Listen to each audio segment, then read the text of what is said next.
and its charging. So today we are going to discuss about this sector, job opportunities in this sector. Okay, so let's start. Hello everyone, my name is T M Shubham. आज का हमारा जो sector है वो है electric vehicles. ठीक है, electric vehicles आप सभी लोग जानते हैं, बहुत ही ज़्यादा अभी ट्रेंडी है, आज ट्रेंडी टॉपिक है आज की डेट में। बहुत सारी चीज़ें हैं यहाँ पे। देखिए, इलेक्ट्रिक व्हीकल क्यों ज़रूरी है मैं थोड़ा इस पर ब्रीफ कर देता हूँ, फिर इसमें अपॉर्चुनिटीज़ क्या है will talk about it then. So electric vehicle basically ज़रूरी क्यों है, क्योंकि देखिए हम ऑयल के बहुत बड़े इंपोर्टर है, शायद दुनिया के सबसे बड़े इंपोर्टर है हम ऑयल के। हमारे देश में टोटल जो ऑयल कंजम्पशन हो रहा है, petroleum I mean, by oil I mean petroleum, जो टोटल पेट्रोलियम का कंजम्पशन हो रहा है उसमें 96% हम लोग इंपोर्ट करते हैं। तो हमारे बजट का सबसे बड़ा हिस्सा पेट्रोलियम इंपोर्ट में जाता है। तो गवर्नमेंट इसको ख़त्म करना चाहती है। इस वजह से गवर्नमेंट बहुत ज़्यादा एंक्शियस है और बहुत ही ज़्यादा एक्साइटेड है for this EV thing, electric vehicle thing. Okay, और गवर्नमेंट अगर किसी सेक्टर के लिए बहुत एक्साइटेड है दोस्तों, तो हमारे लिए उसमें अपॉर्चुनिटी गवर्नमेंट लेके ही आएगी, राइट। दूसरा सबसे बड़ा जो प्रॉब्लम है पोल्यूशन। आप देख रहे हैं दिल्ली में आज की डेट में, अभी सर्दियों का ही समय चल रहा है, दिल्ली में क्या हालत है आज की डेट में पोल्यूशन की वजह से। हालांकि व्हीकल शेयर उसमें केवल 15% ही है, बहुत ज़्यादा नहीं है, but still 15% is a big figure. अगर 15% भी मान लीजिए क्रश करके कम कर दिया जाए तो it will impact in I mean उसका कुछ तो इम्पैक्ट आएगा ही आएगा। It will definitely impact the air quality.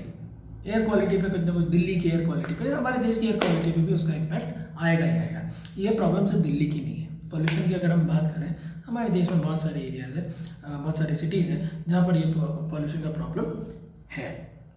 ठीक है, तो इसलिए इलेक्ट्रिक व्हीकल एक बहुत ही ज़बरदस्त सेक्टर है। अब देखिए, इलेक्ट्रिक व्हीकल एक्चुअली दो हिस्सों में है ना। Electric vehicle are out two types.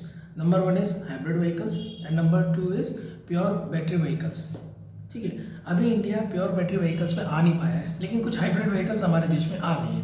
Hybrid vehicle क्या होती है दोस्तों, जो आईसी इंजन यानी पेट्रोल और डीजल इंजन और मोटर के कॉम्बिनेशन से चलती है। प्योर बैटरी व्हीकल से मोटर से चलती है, उसमें किसी प्रकार के हाइब्रिडाइजेशन की ज़रूरत नहीं पड़ती।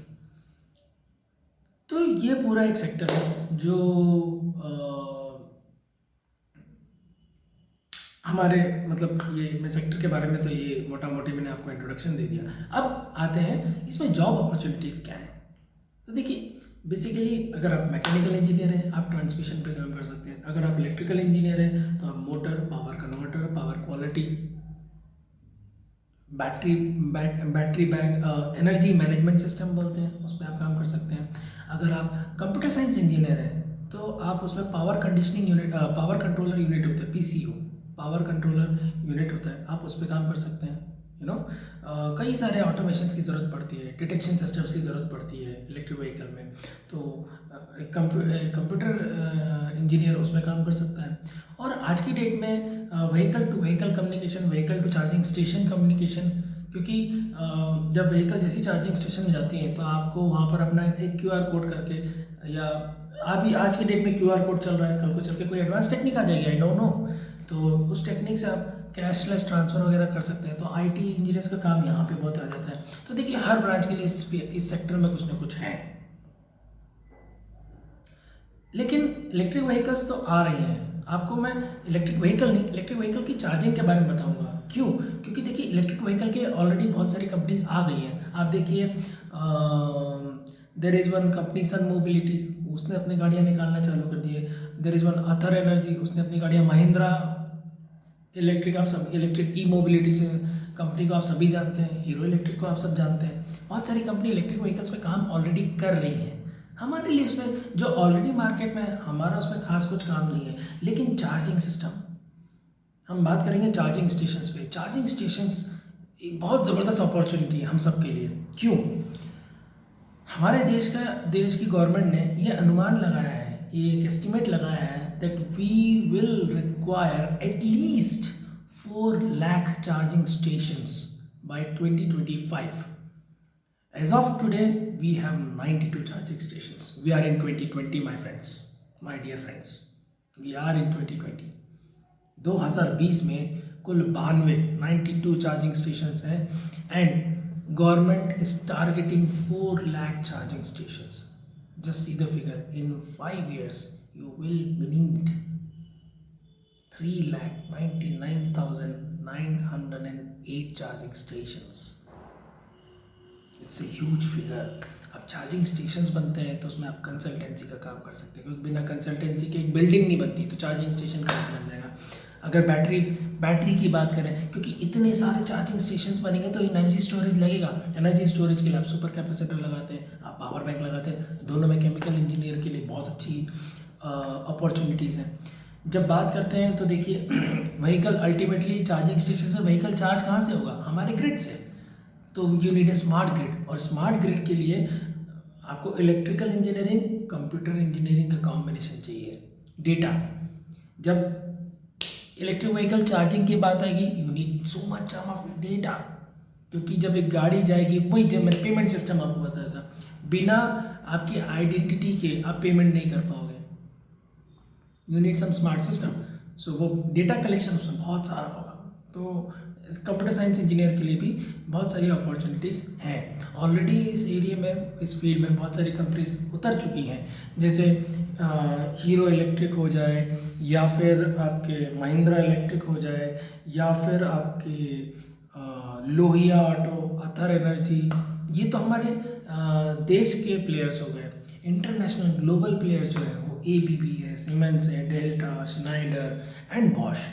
देखिए हमारा देश सबसे ज़्यादा कंज्यूमर रखता है, तो जब भी हमारे देश में कोई सर्विस पिकअप करती है तो फॉरेन कंपनीज तुरंत जंप करते हैं. इसका सबसे बड़ा एग्जांपल है अमेजॉन एंड ऊबर.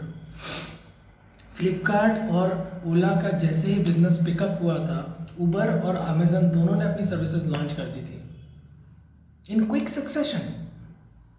तो ये जो मैं ग्लोबल प्लेयर्स बता रहा हूँ, ये भी आज नहीं तो कल हमारे देश में उतरेंगे ही फॉर श्योर. और देखिए इतनी बड़ी बड़ी कंपनी अगर हमारे देश में आएंगी, ABB सीमेंस ऑलरेडी है, श्नाइडर ऑलरेडी है, but for industrial automation and locomotive design and for other purposes. लेकिन जब ये पर्पस चाहिए होगा तो उसको अपना मैन पावर बढ़ाना पड़ेगा. एंड गेस व्हाट, वो मैन पावर कहाँ से लाएंगे, वो इसी देश से लेके आना पड़ेगा, उनके पास और कोई ऑप्शन नहीं है. Okay, so I mean to fulfil that requirement. अभी मैन पावर के नाम पे चार्जिंग स्टेशन की अगर मैं बात करूँ तो मैन पावर के नाम पे हमारे पास अभी कोई मैन पावर है ही नहीं. We are at zero right now.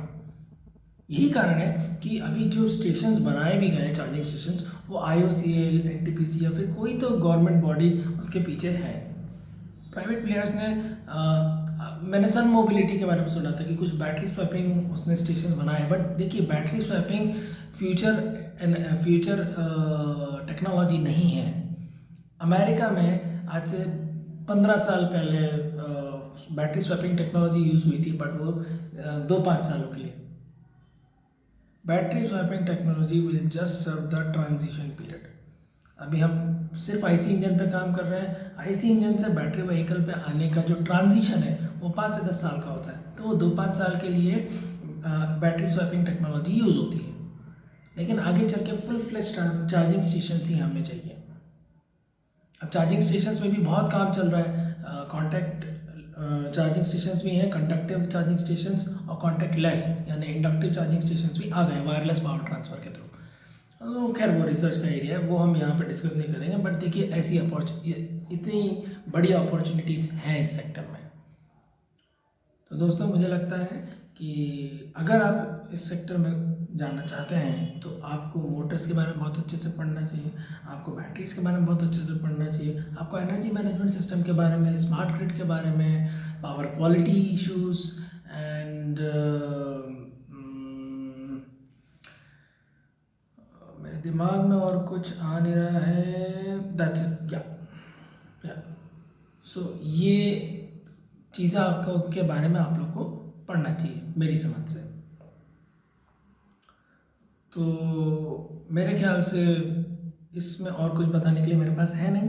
I hope आपको काफ़ी रिक्वायर्ड इन्फॉर्मेशन इस सेक्टर के लिए मिल गई होगी. अगर आपको लगता है आपको मिली है तो please like this video, share this video with your friends and do subscribe my channel for more informative videos. Thank you very much.